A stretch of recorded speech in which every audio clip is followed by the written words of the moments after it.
Dimanche 13 juin 1937, dans le Petit Journal. Le crime politique de Bagnoles de l'Orne, 7 coups de poignard pour tuer Nello Rosselli. 2 coups suffirent pour abattre son frère Carlo. De notre envoyé spécial, Georges Joubert, Bagnoles de l'Orne, 12 juin. Au moment où j'écris ces lignes, il y a déjà 24 heures que la sensationnelle découverte sur le territoire de Couterne fait les frais de toutes les conversations, que tous les postes frontières sont alertés, que Sûreté nationale, police mobile et gendarmerie recherchent les assassins des 2 frères Rosselli, bien connus en France pour leur activité antifasciste. Mais 24 heures d'efforts continus, les policiers ne se sont point couchés, ne sont pas suffisantes pour éclaircir une telle énigme. C'est pourquoi il n'y avait aucune raison de s'étonner lorsque ce matin, le commissaire, M. Belin, nous déclarait « Rien de nouveau ». Pourtant, aux magistrats du parquet de Domfront, aux envoyés de la brigade de Rouen, à la gendarmerie locale, était venu s'ajouter un précieux renfort, le commissaire Belin, chef de la brigade des recherches criminelles, et son fidèle lieutenant, le commissaire Chenevier, de la Sûreté, ce deuxième étant spécialisé dans les affaires politiques et surtout dans les affaires où le terrorisme a un rôle à jouer. Il faut d'ailleurs ajouter que cette réponse, rien de nouveau, ne correspondait pas tout à fait à la réalité.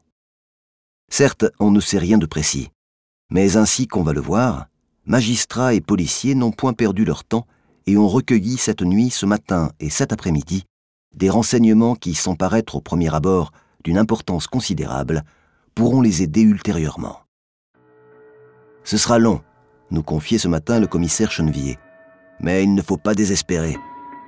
Et son sourire démontrait toute la confiance qu'il avait en ses collaborateurs et en lui-même. Donc, durant toute la nuit, M. Dargent, commissaire divisionnaire, et M. Valcal, commissaire de la brigade mobile de Rouen, accompagnés de leurs inspecteurs, poursuivirent leurs investigations, aidés par les différentes brigades de gendarmerie de la région. Ils vérifièrent les fiches des hôtels pour tâcher d'y trouver la trace de quelques suspects. Mais ce fut en vain. On s'en doutait d'ailleurs un peu, les assassins n'ayant certainement pas commis l'imprudence de s'installer à proximité du lieu où ils devaient opérer. Les enquêteurs tentèrent ensuite de reconstituer l'emploi du temps des victimes dans l'après-midi qui précéda la mort. À 16 h, mercredi, Carlo Rosselli accompagne à la gare sa femme qui regagne Paris pour assister à la fête anniversaire d'un de ses fils, pensionnaire d'un lycée de la capitale. Son frère est avec eux. À 16h30, l'autorail part, emmenant Madame Rosselli. Les 2 frères remontent en voiture et repartent à l'hôtel. Y restent quelques minutes et, avant de repartir, annoncent qu'ils se rendent à Alençon, mais qu'ils rentreront pour dîner. Et ils s'en vont vers leur destinée. Se rendaient-ils vraiment à Alençon? Vraisemblablement, puisqu'on doit ensuite retrouver sur eux des cartes postales provenant de l'école dentaire de la ville. Mais ensuite, il y a un trou, jusqu'au moment où le crime peut être situé, c'est-à-dire vers 19h30. C'est à ce moment qu'une jeune fille, Anne Béneux, va sans s'en douter du côté où la mort rôde. J'ai vu 2 automobiles et une tache de sang. Anne Béneux a 19 ans. Elle est coiffeuse à Bagnoles de l'Orne, mais demeure à Allennes. Quittant son travail à 19 h, elle emprunte pour rentrer chez elle à bicyclette le chemin vicinal qui passe devant le château de la Fée. Et voici ce qu'elle a vu. À 100 mètres de l'entrée du château, j'ai remarqué 2 autos arrêtées. Toutes 2 étaient noires, l'avant tourné du côté de Bagnoles. Elles étaient à 50 cm l'une de l'autre environ, ce qui m'étonna. Quand je suis arrivé au tournant, c'est-à-dire au moment où je les vis, je remarquai un homme qui était entre les 2 voitures. Il était blond et avait les cheveux plaqués. Un deuxième homme se trouvait à la hauteur de la 2e voiture. Il me fixa longuement lorsque je passai à sa hauteur. J'ai tourné la tête, mais j'avais eu le temps de voir à côté du 2e véhicule une large flaque de sang, et j'ai pensé qu'il s'agissait d'un accident. Quand je suis rentré chez moi, j'en ai parlé à ma mère qui m'a répondu qu'il s'agissait peut-être simplement d'une hémorragie nasale. L'auto dans la nuit. On sait que le crime commis par conséquent mercredi, entre 16h30 et 19h30, ne fut découvert que dans la matinée du vendredi. Mais auparavant, une autre découverte avait été faite. C'est celle sur le territoire d'une commune voisine, la Chapelle-Moche, à moitié renversée dans un fossé, d'une auto noire. Mais les cultivateurs qui la virent, messieurs Joanneau et Conneau, pensèrent qu'il s'agissait d'un véhicule abandonné momentanément par des contrebandiers d'alcool, fort nombreux, dit-on, dans la région. Il fallut que le crime fût appris pour que les gendarmes s'intéressent enfin à cette voiture abandonnée et s'aperçoivent qu'il s'agissait de celle des victimes. Perquisition et recherche. Ayant recueilli la déposition de mademoiselle Béneux et des 2 cultivateurs précités, messieurs Belin et Chenevier se rendirent à la fin de la matinée à l'hôtel Cordier, où ils attendirent monsieur Évrard, juge d'instruction, chargé de l'affaire. Lorsque le magistrat fut arrivé, il commença aussitôt une visite minutieuse des chambres des frères Rosselli.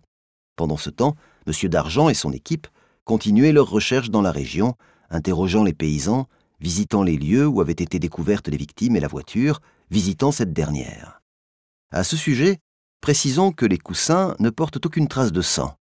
Il y a seulement quelques gouttes sur la paroi intérieure de la portière arrière-gauche, ce qui laisse supposer que les frères Rosselli n'ont pas été abattus à l'intérieur de leur voiture, mais qu'ils ont été frappés à coups de poignard derrière la tête alors qu'ils venaient de descendre sur la route. Pourquoi quittèrent-ils leur auto? Des 2 voitures vues par mademoiselle Béneux et qui avaient, on s'en souvient, l'avant dirigé vers Bagnols, la Ford des frères Rosselli était la seconde. Il est donc probable que le véhicule qui les précédait et qui transportait 2 de leurs assassins simula une panne. Mais cela n'est qu'une simple hypothèse, fort acceptable tout au plus. De renseignements recueillis d'autre part par les gendarmes des environs, il ressort que dans la soirée de mercredi, une voiture noire aurait été vue, occupée par 4 hommes, ce qui confirme les déclarations de la jeune coiffeuse. Des papiers de Carlo ont disparu. Il était près de midi lorsque M. Évrard sortit de l'hôtel Cordier, suivi de son greffier. Jusqu'à présent, je ne pense pas que les lettres et documents trouvés dans les chambres occupées par les victimes puissent nous mettre sur la piste des assassins. Il s'agit de correspondances émanant de Suisse, d'Angleterre, d'Italie et d'articles de journaux. Mais tout cela est écrit en italien, et il m'est par conséquent impossible d'essayer d'y trouver la moindre indication utile. Il me faudra donc attendre la venue à Domfront de l'interprète parisien qui a été convoqué. Nous verrons alors, lorsqu'il aura traduit cette pile de paperasse saisie, si l'un des documents est susceptible de nous mettre sur la voie. Mais cela ne saurait se faire avant quelques jours. Enfin, ajouta M. Évrard, il y a une chose importante à préciser. Contrairement à ce que l'on croyait tout d'abord, l'une des victimes a été fouillée et volée. En effet, si le portefeuille de Sabatino Rosselli ne semble pas avoir été touché, celui de son frère, qui contenait, croit-on, une certaine somme d'argent et des papiers, a disparu. C'est la découverte dans une poche intérieure de son veston d'un carnet de chèques qui avait fait dire que le vol ne pouvait être le mobile du crime. Dès lors, toutes les hypothèses sont possibles, et on peut admettre par exemple que les assassins avaient un intérêt particulier à s'emparer des papiers de Carlo Rosselli après l'avoir exécuté.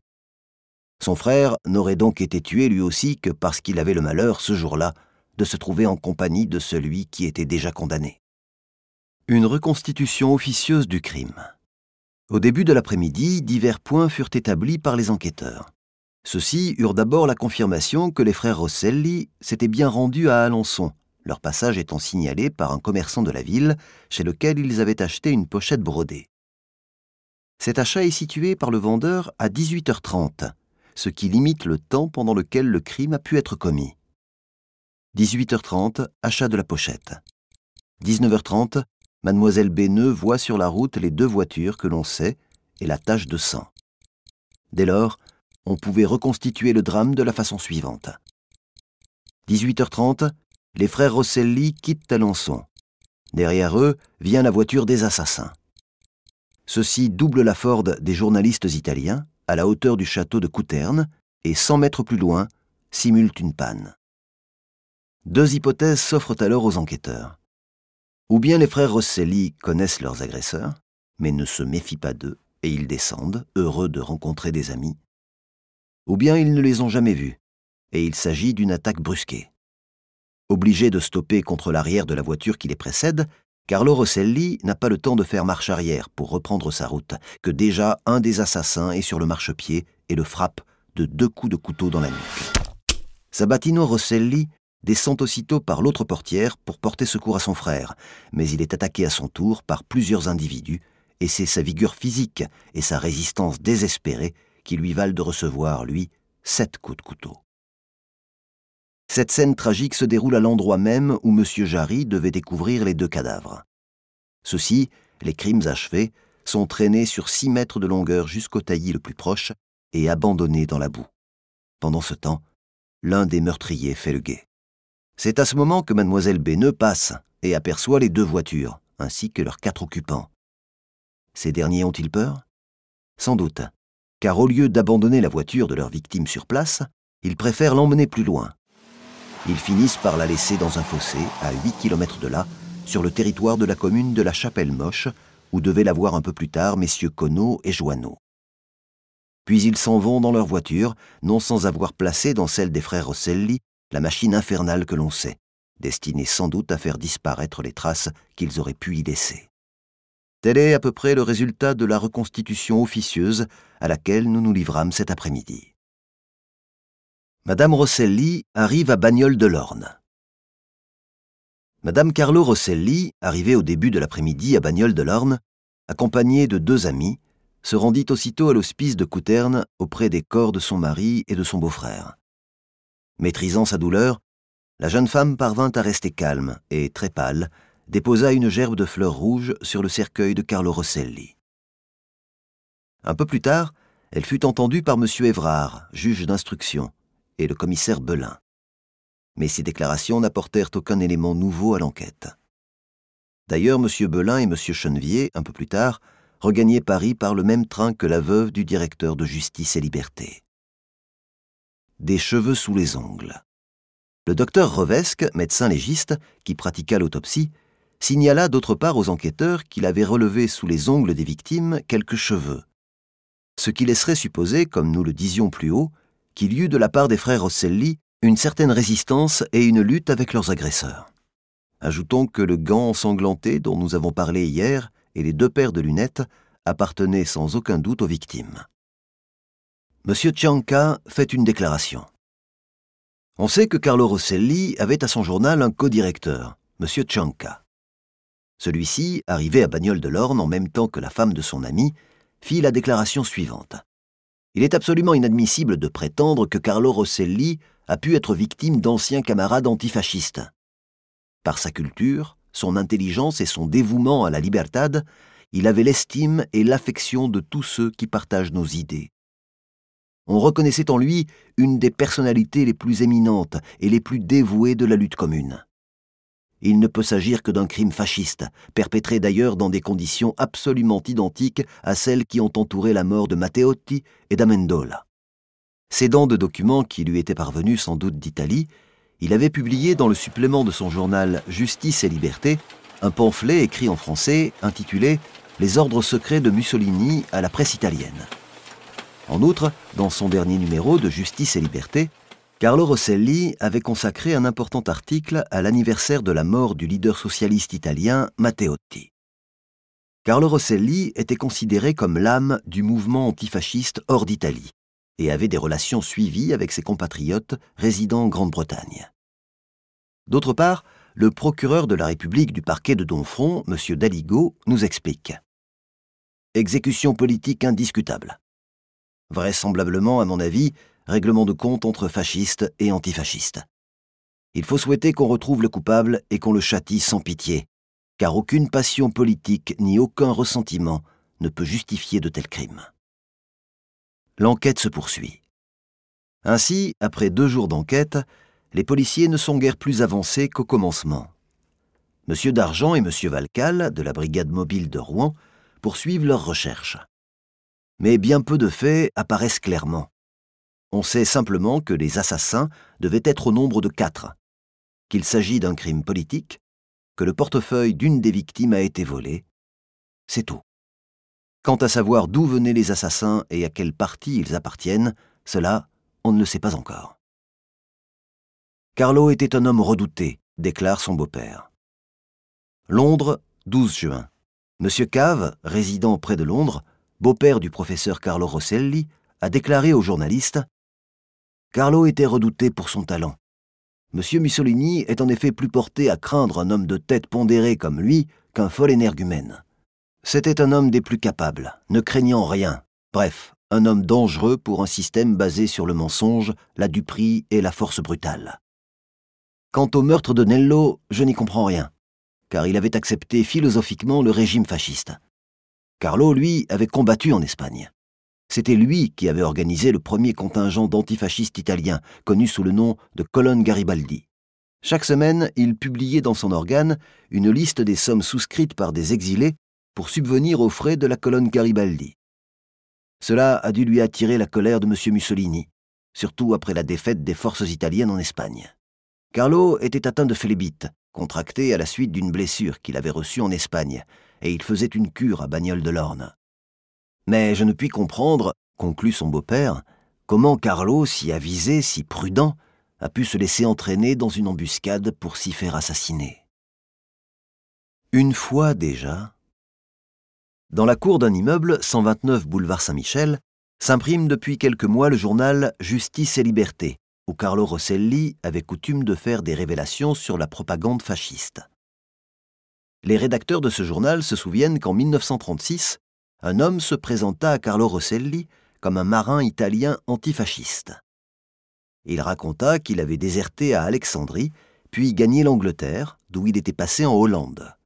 Il avait en effet sur lui des lettres de recommandation d'antifascistes hollandais. Carlo Rosselli lui donna des subsides et lui loua une chambre. Toutefois, l'attitude du marin parut bientôt suspecte à l'entourage du leader antifasciste. Un rédacteur du journal découvrit que le prétendu déserteur portait de grosses sommes d'argent sur lui. Alertés, les antifascistes italiens de Paris le surveillèrent étroitement et découvrirent bientôt que chaque soir, l'ex-marin se rendait à la gare de l'Est, circulait dans le hall, puis ressortait brusquement et sautait dans une auto qui démarrait aussitôt. Or, la voiture appartenait au vice-consul d'une nation voisine de la France. Le pseudo-déserteur fut fouillé par ceux qu'il trahissait et trouvé porteur d'un revolver chargé et armé. Il avoua qu'il avait été envoyé à Paris pour assassiner Carlo Rosselli et qu'il avait touché d'avance la somme de 15 000 francs. Une protestation du Comité international d'aide aux emprisonnés et députés antifascistes italiens. L'assassinat de Carlo Rosselli, membre éminent de notre comité, accompli le jour anniversaire du meurtre de Matteotti, n'est qu'un nouvel épisode de la vague de terreur déclenchée par le fascisme italien contre les antifascistes de toute tendance. Devant l'opposition manifestée en Italie par la majorité de la population contre l'intervention en Espagne, devant l'attitude unitaire de l'émigration antifasciste, le fascisme italien menaçait à nouveau recours aux vieilles méthodes de violence individuelle et de terreur. Antonio Gramsci, mort dans des conditions troublantes le 27 avril dernier, après 11 années d'emprisonnement. Terracini, Pertini, Scocimaro, Pesanti et des milliers d'autres prisonniers et déportés dont la vie est en danger, les incidents dramatiques qui se produisent chaque jour dans toute l'Italie témoignent d'une situation qui ne cesse de s'aggraver. Rétro News, le site de presse de la BNF.